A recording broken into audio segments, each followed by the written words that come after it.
Halo, Assalamualaikum warahmatullahi wabarakatuh. Perkenalkan, nama saya Larissa Zabrina Pasha dengan NPM 221405162. Saya dari jurusan Teknologi Hasil Pertanian dari kelas THPB. Di sini saya akan mempresentasikan apa itu mikroskop, pengertian mikroskop, jenis-jenis mikroskop, dan lainnya. Oke, jadi pertama-tama kita mulai dari pengertian mikroskop. Jadi dalam melakukan sebuah pengamatan, khususnya mengamati fenomena yang berukuran sangat kecil, manusia menciptakan suatu teknologi yang mampu memperjelas benda yang akan diamati dengan penggunaan mikroskop. Jadi mikroskop itu adalah suatu alat yang digunakan agar dapat memperbesar suatu gambar dari sebuah benda atau spesimen yang diproyeksikan ke retina mata.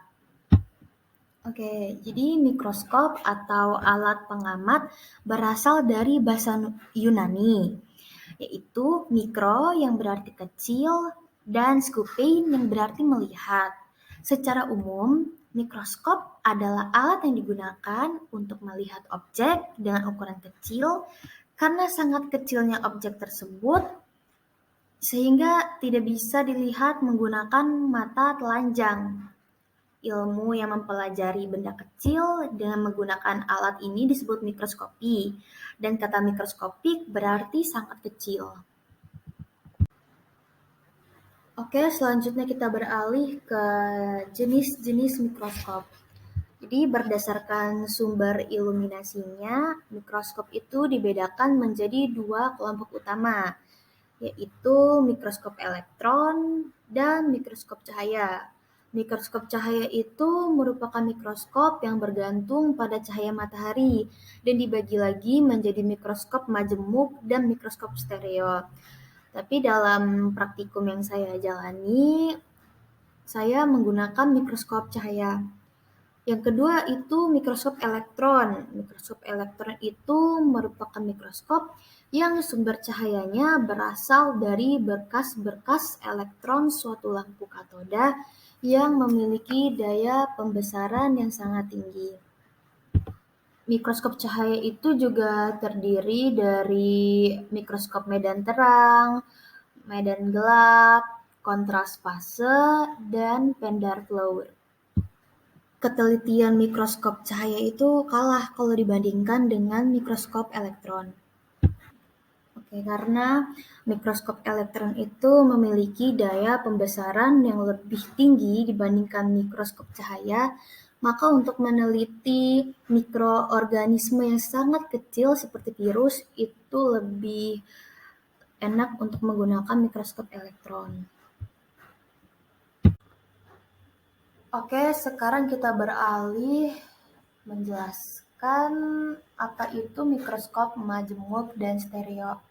Jadi mikroskop majemuk itu didasarkan pada kemampuannya untuk memfokuskan berkas cahaya melalui spesimen yang sangat kecil dan transparan.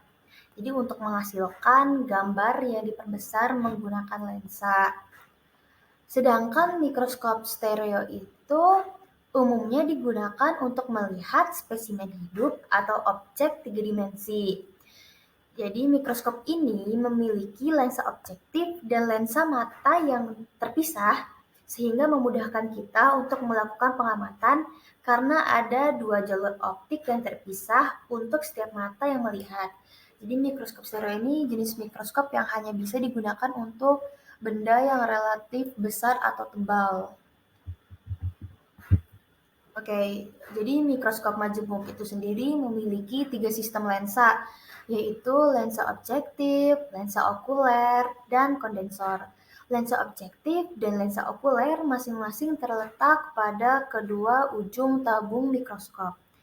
Lensa objektif berfungsi untuk memperbesar bayangan pertama dari objek.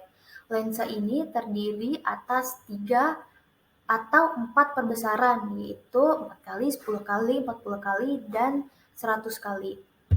Oke, kalau lensa okuler itu berfungsi untuk memperbesar bayangan yang dihasilkan oleh lensa objektif tadi.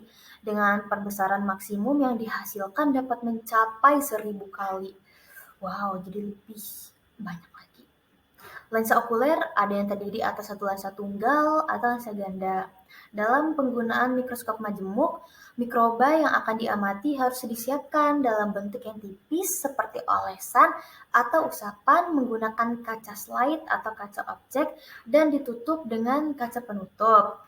Kalau lensa kondensor berperan untuk menerangi objek dan lensa-lensa mikroskop lainnya.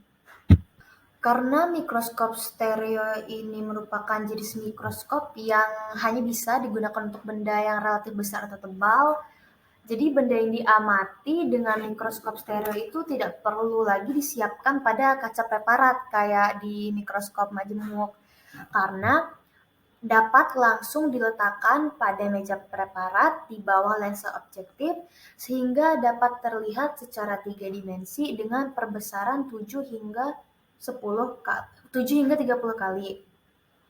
Sistem lensa yang ada pada mikroskop stereo ini hanya ada 2 lensa. Jadi tanpa lensa kondensor kayak di mikroskop majemuk. Seperti halnya pada mikroskop majemuk, lensa okuler pada mikroskop stereo ada yang tunggal, ada yang 2 lensa, dan ada juga yang 3 lensa okuler. Oke, di sini saya sudah menyajikan gambar dari mikroskop majemuk beserta bagian-bagiannya. Dapat dilihat bahwa ada lensa okuler, tabung, revolver, lensa objektif, meja kerja, kondensor, diafragma, reflektor, kaki, makrometer, mikrometer, penjepit kaca, lengan, dan sendi inklinasi. Saya akan menjelaskan kepada kalian fungsi dari masing-masing bagian mikroskop majemuk. Yang pertama ada lensa okuler. Lensa okuler itu berfungsi untuk memperbesar bayangan benda hingga 6, 10, atau 12 kali.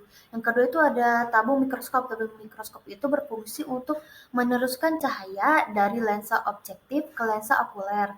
Yang ketiga ada revolver. Revolver itu mengganti lensa objektif dengan perbesaran yang diinginkan. Lalu yang keempat ada lensa objektif. Lensa objektif itu lensa yang dekat dengan objek yang diamati dan berguna memperbesar bayangan benda pembesaran objek berkisar 10 kali, 40 kali, hingga 100 kali. Selanjutnya ada meja kerja yang berfungsi tempat meletakkan objek yang akan diamati. Lalu ada kondensor yang berfungsi mengumpulkan cahaya yang dipantulkan cermin. Ada diafragma yang berfungsi mengatur banyak sedikitnya cahaya. Ada reflektor yang berfungsi memantulkan cahaya ke dalam diafragma. Ada kaki mikroskop yang berfungsi sebagai penyangga mikroskop. Lalu ada makrometer yang menaikkan atau menurunkan tabung mikroskop dengan cepat. Lalu ada mikrometer yang berkebalikan dengan makrometer, yaitu menaikkan atau menurunkan tabung mikroskop dengan lambat. Ada penjepit kaca yang berfungsi untuk menjepit kaca benda. Ada lengan mikroskop untuk memegang mikroskop. Lalu yang terakhir ada sendi inklinasi yang berfungsi sebagai mengatur derajat kemiringan dari mikroskop tersebut. Jadi saya di sini sudah menyajikan gambar mikroskop stereo beserta bagian-bagiannya. Jadi ada okuler, cincin dioptri, tabung kiri, tabung kanan, lensa objektif, meja kerja, tombol pengunci, tombol pemfokus, badan mikroskop, dan per penjepit. Saya akan menjelaskan fungsi dari masing-masing bagian-bagian mikroskop stereo. Jadi yang pertama, lensa okuler itu berfungsi sebagai lensa yang pengukurannya dapat ditetapkan sampai 10 kali perbesaran. Lalu ada cincin dioptri yang berfungsi untuk menyesuaikan hasil pengamatan dengan mata pengamat agar perbedaan fokusnya dapat selaras. Lalu selanjutnya ada tabung kanan kiri yang berfungsi sebagai penghubung antara lensa okuler dengan lensa objektif. Lalu ada lensa objektif yang berfungsi untuk lensa yang menentukan perbesaran mikroskop. Lalu ada meja kerja yang berfungsi untuk tempat untuk meletakkan preparat objek yang diamati dan dilengkapi dengan penjepit meja preparat. Lalu ada tombol pengunci yang berfungsi mengunci kedudukan lensa okuler beserta tabungnya. Lalu ada tombol pemfokus yang berfungsi untuk menggerakkan kepala mikroskop agar memperoleh hasil objek yang jelas. Lalu yang terakhir, per penjepit yang berfungsi menahan kaca objek agar mudah digerakkan dalam proses pengamatan. Lalu terakhir, saya akan menjelaskan objek yang dapat diamati mikroskop.